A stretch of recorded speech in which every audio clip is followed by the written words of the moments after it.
শুভ সকাল, শুভ সকাল, শুভ সকাল। সকাল সকাল আজকে উঠে পড়ছি একটু ছাদে। অনেক দিন তোমাদের সাথে ছাদের ভিডিও শেয়ার করা হয়নি। ছাদের ভিডিও বলতে আমার গাছগুলোর ভিডিও। আজকে কয়েকটা দিন ছোট ছোট হয়ে কয়েকটা করে ফুল ফুটছে, বেশি ফুটছে না, তাই আর তোমাদের সাথে শেয়ার করিনি। আর এদিকে দেখো সেই নতুন গাছগুলো কি সুন্দরভাবে গাছগুলো ধরে গেছে। আর এই যে গাছটাই দেখো কতটা পোকা লেগেছে। অনেক দিন হচ্ছে গাছগুলোর দিকে দেখা হয়নি। তো যাই হোক, দেখো পোকায় কি অবস্থা করে দিয়েছে গাছটা। সকালবেলা এটা দেখে না খুব মনটা খারাপ হয়ে গেল। প্রতিটা গাছে পোকা লেগে গেছে। দেখো শুধু সব এই লেবু গাছের পাতাগুলো কিভাবে সব কুঁকড়ে যাচ্ছে। আর এই যে লঙ্কা গাছটা যেন মনে হচ্ছে এবারে মরেই গেল। তো গাছের গোড়াগুলো একদম শুকনো মতো হয়ে গেছে। অনেক দিন হলো গাছে জল দেওয়া হয়নি। আর দুদিন হচ্ছে যে এই রাতে করে একটু করে বৃষ্টি হচ্ছে আর এই যে বজ্রপাত হচ্ছে। তো এই যে দেখো এই গাছটাতেও আজকে তেমন একটা ফুল ফোটেনি, মাত্র দুটো ফুল ফুটেছে।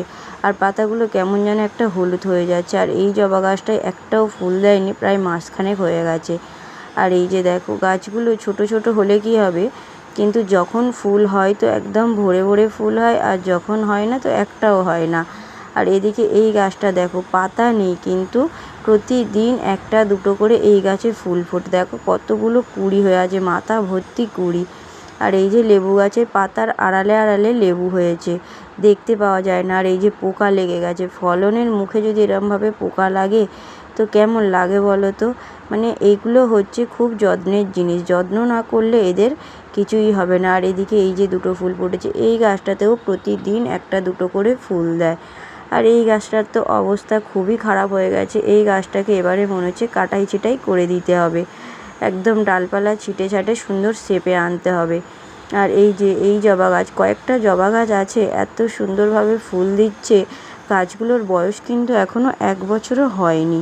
খুব সুন্দরভাবে এরা প্রতিদিন একটা দুটো করে, প্রতিটা গাছে যদি দুটো একটা করে ফুল ফোটে তাহলে বলো ঠাকুর ঘরের পুজো হবে কি না। আর প্রতিটা গাঁটে গাঁটে দেখো কুঁড়িতে ভরা, দেখো প্রতিটা ফুলের গাঁটে গাঁটে কুঁড়ি ভরা। তো দেখে না মন ভরে যায়। আর এদেরকে একটু যত্ন বেশি করে করতে হয়, কারণ এগুলো যে হাইব্রিড জবা, এমনি যেগুলো দেশি জবা তাদের মনে হয় এত যত্ন করতে হয় না। আর যেহেতু এগুলো টবের গাছ, তাই আর ছাদের উপরে এখন গরমের সময় প্রচণ্ড টানা রোদ পড়ছে। আর এই গাছগুলো মনে হয় একটু ছাওয়া জায়গায় রাখলে ভালো হয়, কিন্তু সেরকম জায়গা বা পরিস্থিতি আমার নেই। আর এই যে দেখো এই গাছটা, উফ, অপরন্ত ফুল দিচ্ছে, মানে ভরপুর ফুল। যেন দেখো এগুলো গোলাপ ফুলের মতো থোকা থোকা লাগছে। একটা ডালে কতটা ফুল ফুটেছে, দেখো কত সুন্দর লাগছে। ঝরে যাচ্ছে, আবার কয়েকদিন পরে ফুল ধরছে, বেশ লাগছে। আর আরেকটা জিনিস দেখাই তোমাদেরকে, দেখো এই যে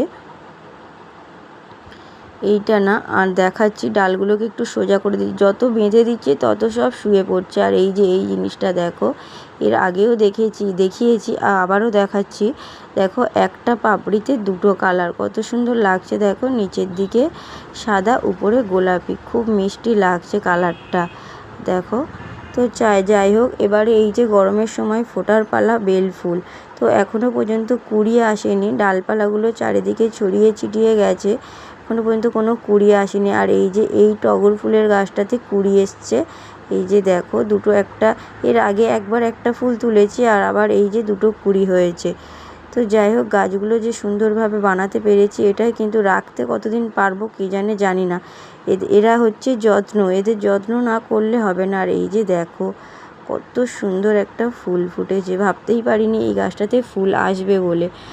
মানে বসিয়েছি তো প্রায় এখনও 1 বছর হয়নি যদিও, তো অনেক দিন হয়েছে বসিয়েছি, সবে ফুল ফুটেছে। আমি ভাবতে পারিনি এইভাবে এত সুন্দর একটা ফুল ফুটবে।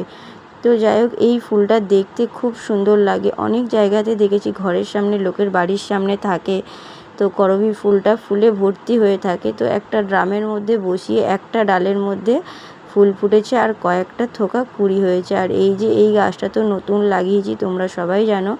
গাছটা সুন্দরভাবে দেখো ধরে গেছে গাছটা, আর পাতাগুলো দেখেছো একদম সবুজ হয়ে আছে। আর এদিকের এই যে সবজি গাছগুলো সব পোকায় খেয়ে নিয়েছে, আর ভালো লাগছে না। কত এদেরকে করব, কিভাবে ট্রিটমেন্ট করব, কি করলে পোকা লাগবে না, এটা তোমরা একটু যারা যারা জানো আমাকে কমেন্ট করে জানিও তো, যে কি করলে গাছগুলোতে পোকা লাগবে না। 2 দিন ছাড়া যেন সমস্যায় পড়ছি। আর সকালবেলা ঘুম থেকে উঠে দেখেছো, যেন মনে হচ্ছে আমার রাগ রাগ ভাব, কিন্তু ঘুম থেকে উঠেই আমি আজকে ছাদে উঠেছি। আমাকে দোকান খুলতে বলেছে, আমি ছাদে উঠে পড়েছি, কারণ ভালো লাগছিল না, দোকান খোলার মতো মুড ছিল না। তাই এই যে আমি ছাদে চলে এসেছি। আর ওয়েদারটা শুধু একবার দেখো, পুরো মেঘলা, একদম মেঘ। আগের দিন রাত্রে তো ঝড় বৃষ্টি হয়েছে, হালকা বৃষ্টি হয়েছে, ঝড় আর বিদ্যুৎ মানে বজ্রপাত প্রচুর হয়েছে। তো এই যে দেখো দেখো আকাশটা দেখেছো, একদম মেঘলা। সকালবেলা কিন্তু কোনো রোদ ওঠেনি, একদম ওয়েদারটা ভালো না। তো বন্ধুরা, তোমরা কে কোথা থেকে ভিডিওটা দেখছো অবশ্যই কমেন্ট করে বলো। আর ভিডিওটা যদি ভালো লেগে থাকে অবশ্যই লাইক, কমেন্ট, শেয়ার ও সাবস্ক্রাইব করে দিও। সবাই নতুন নতুন বন্ধু হয়ে সবাই সবার পাশে থেকো, সবাইকে এইভাবে ভালোবাসা দিও, যাতে আমাদের ভিডিও করাটা আরও উৎসাহিতটা বেড়ে যায়। আর এদিকে আমার ছেলে যাচ্ছিলো চা আনতে, আমার বরকে একটুখানি ডাকলাম ছাদের উপরে। তার কারণ হচ্ছে ওকে ওই ফুলটা দেখাবার জন্য, ও অনেক দিন হয়েছে ছাদে ওঠেনি। তো বন্ধুরা, আমি ভিডিওটা এখানেই শেষ করছি। সবাই সুস্থ থেকো, ভালো থেকো, এইভাবে আমার পাশে থেকো। ধন্যবাদ বন্ধুরা।